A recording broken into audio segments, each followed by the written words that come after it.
प्रसन्न वरळी डोमच्या पाठीमागच्या बाजूला मी आहे. या ठिकाणी पोलीस बंदोबस्त लावलाय. दुसरी महत्त्वाची बाब अशी आहे की या ठिकाणी व्हॅनिटी व्हॅन देखील आणण्यात आलेल्या आहेत. राज ठाकरेंसाठीची एक व्हॅनिटी व्हॅन या ठिकाणी आहे, तर उद्धव ठाकरे यांच्यासाठी देखील एक व्हॅनिटी व्हॅन या ठिकाणी लावण्यात आल्याचं आपल्याला पाहायला मिळते. ही व्हॅनिटी व्हॅन नेमकी कशी असते ती आपण या ठिकाणी पाहण्याचा प्रयत्न करणार आहोत. उद्धव ठाकरेंसाठीची ही व्यवस्था या ठिकाणी करण्यात आलेली आहे. सध्या मोठ्या प्रमाणामध्ये उद्धव ठाकरेंना वैद्यकीय सध्या अडचणीला सामोरं जावं लागते आणि त्यामुळं व्हॅनिटीची गरज अनेक त्यांच्या ज्या सभा होतात त्या ठिकाणी व्हॅनिटी व्हॅन लावण्यात आल्याचं आपल्याला पाहायला मिळतं. व्हॅनिटी व्हॅनचं हे आतलं आपण स्ट्रक्चर पाहतोय.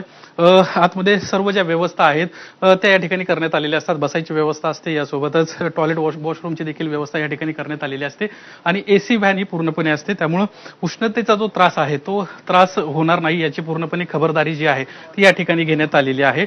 राज ठाकरे, उद्धव ठाकरे यासोबतच सुप्रिया सुळे असे अनेक मान्यवर व्यक्ती जे आहेत ते या ठिकाणी येणार आहेत आणि त्यामुळं या दोन गाड्या देखील या ठिकाणी लावण्यात आलेल्या आहेत. सुरुवातीला आल्या आल्या या ठिकाणी ते सर्व मंडळी बसतील आणि त्यानंतर आतमध्ये सभेच्या ठिकाणी देखील एक एसी हॉल करण्यात आलेला आहे. त्या हॉलमध्ये बसताना आपल्याला पाहायला मिळतील. साधारणपणे 10 ते 10:30 वाजता ही सर्व मंडळी जी आहेत ती येताना आपल्याला पाहायला मिळतील आणि त्यानंतर 11 वाजता सभेला सुरुवात होईल आणि साधारणपणे 1:30 ते 2 वाजेपर्यंत ही सभा सुरू राहील. ह्या सभेसाठी राज्यभरातून मोठ्या प्रमाणामध्ये कार्यकर्ते येत आहेत. 2 या व्हॅनिटी व्हॅन आपण या ठिकाणी पाहतोय.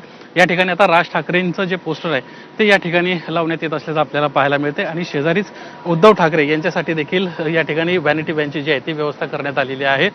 या सभेला मोठ्या प्रमाणामध्ये मनसैनिक, शिवसैनिक राज्यभरातून येत आहेत आणि त्यांना सामोरे जाण्यापूर्वी उद्धव ठाकरे आणि राज ठाकरे काही वेळासाठी या ठिकाणी बसतील आणि त्यानंतर सभेला संबोधित करायला जाताना आपल्याला पाहायला मिळतील.